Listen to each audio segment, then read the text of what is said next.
अस्सलाम वालेकुम नाजरीन, आप देख रहे हैं आपका चैनल और आज की हमारी वीडियो का टॉपिक है जिन्नात की हकीकत। जिन्नात पर कुछ और बोलने से पहले हुजूर अक़दस सल्लल्लाहु अलैहि वसल्लम की ज़ात पर लाखों करोड़ों दरूदो सलाम। अस्सलातु वस्सलामु अलैका या रसूलुल्लाह सल्लल्लाहु अलैहि वसल्लम। तो नाज़रीन, अगर आप लोगों ने चैनल सब्सक्राइब नहीं किया तो पहले चैनल सब्सक्राइब कर लें, बेल आइकॉन को भी प्रेस कर लें ताकि आने वाली जो वीडियोस हैं उनका नोटिफिकेशन आपको मिल सके। जिन के जो लफ्ज़ी मानी हैं वो पोशीदा के हैं। जिन्नात अल्लाह ताला की बनाई हुई मखलूक़ात में से पोशीदा मखलूक है जिनको इंसान जो है वो देख नहीं सकता। देखने से मुराद ये है कि जिन्नों को इंसान जो है वो उनकी असली हालत में नहीं देख सकता, मगर जो जिन हैं वो इंसानों को देख सकते हैं। इंसान सिर्फ तब इन जिन्नों को देख सकता है जब वो हैवानी शक्ल में हो या इंसानी शक्ल में हो। यानी कि इसका मतलब ये है कि जो जिन हैं वो इंसानों की शक्ल में भी आ सकते हैं और जिन्नों की शक्ल में भी आ सकते हैं, अपना रूप बदल सकते हैं।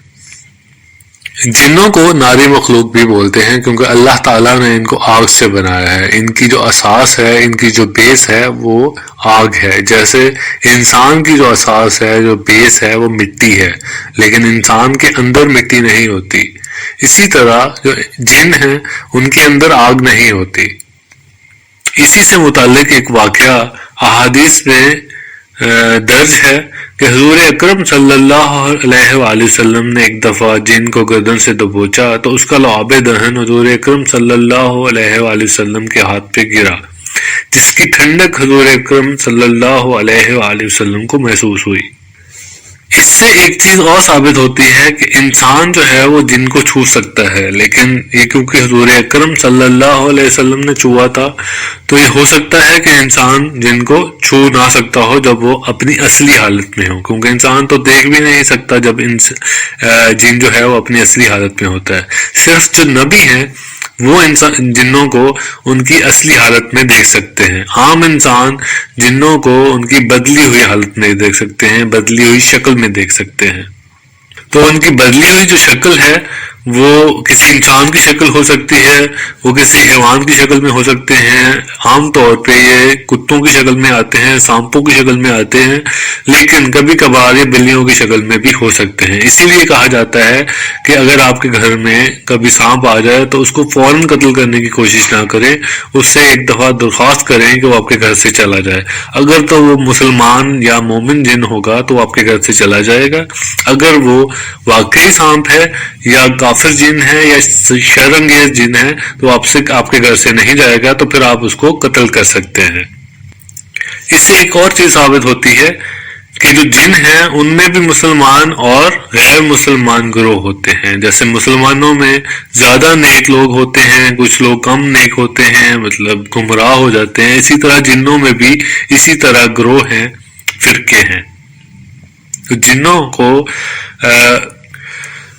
को भी शादी की जरूरत होती है अपनी अफजाइश, नस्ल की अफजाइश करने के लिए, अपनी नस्ल को बढ़ाने के लिए।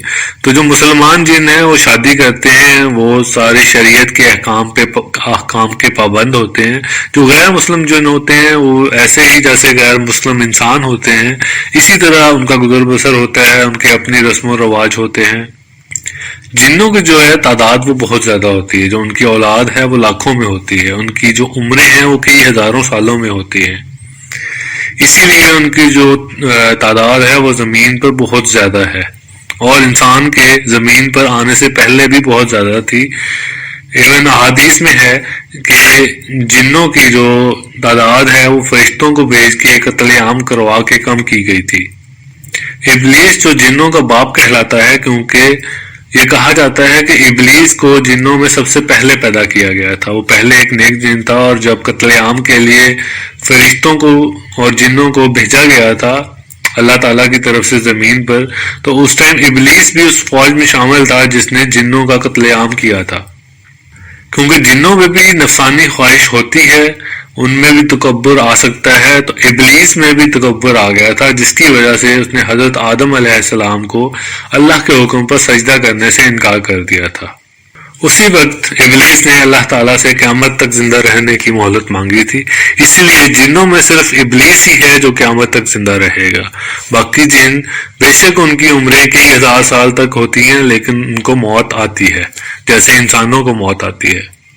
اس کے علاوہ جنوں میں جب وہ شکل بدلتے ہیں، جب وہ انسان کی شکل میں آتے ہیں یا کسی حیوان کی شکل میں یا جانور کی شکل میں آتے ہیں، تو ان پر بھی وہ قانون لاگو ہوتے ہیں جو انسانوں اور جانوروں پہ ہوتے ہیں، جیسے زخمی ہو جانا یا مر جانا، مطلب کسی انسان نے انسان کو گولی مار دی، کسی انسان نے کسی جانور کو گولی مار دی اور وہ مر گیا، تو ایسے ہی جب جن کسی انسانی یا حیوانی شکل میں ہوگا تو وہ بھی ایسے ہی مر سکتا ہے، اس کو بھی ایسے ہی نقصان پہنچایا جا سکتا ہے جیسے کسی انسان کو پہنچ سکتا ہے یا کسی جانور کو پہنچ سکتا ہے۔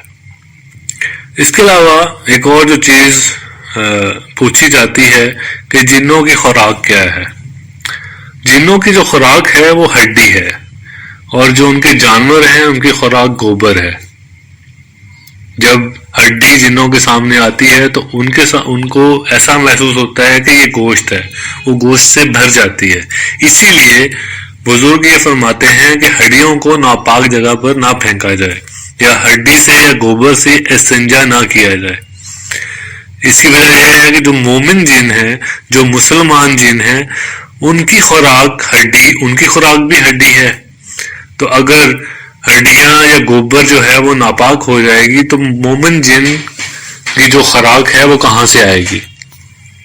اسی طرح ایک چیز اور ہے کہ لوگ کہتے ہیں کہ جن کہاں رہتے ہیں، جنات کہاں رہتے ہیں، ان کی تعداد اتنی زیادہ ہے تو وہ ہمارے آس پاس رہتے ہیں۔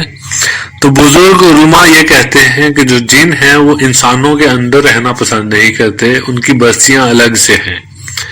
اسی طرح کی ایک حدیث بھی ہے کہ حضور پاک صلی اللہ علیہ وآلہ وسلم نے جنوں کے درمیان یہ فیصلہ کیا تھا کہ جنوں کے بھی گروہ ہیں، مسلمان جن اور غیر مسلمان جن۔ تو مومن جن جو ہیں اور جو غیر مسلم جن ہیں وہ آپس میں لڑائی جھگڑا ان کا رہتا تھا کہ وہ کہاں رہیں گے، وہ کیونکہ اکٹھے رہتے تھے تو ان کی لڑائی جھگڑا ہوتا تھا۔ تو حضور اکرم صلی اللہ علیہ وآلہ وسلم نے یہ فیصلہ کر دیا کہ جو مومن جن ہیں وہ پہاڑوں کی چوٹیوں پر رہیں گے، پہاڑوں والی سائڈ پہ رہیں گے، اور جو کافر جن ہیں، جو غیر مومن جن ہیں، وہ سمندروں کی گہرائیوں پر یا جزیروں والی سائڈ پہ رہیں گے۔ اور اس بات پر دونوں گروہوں نے فیصلہ کر لیا، دونوں گروہ متفق ہو گئے۔ تو اس سے ہمیں اندازہ ہوتا ہے کہ جو جنات ہیں وہ کہاں رہتے ہیں اور مومن جنات کہاں رہتے ہیں، اور جو شیطانی جنات ہیں وہ کہاں پہ رہتے ہیں۔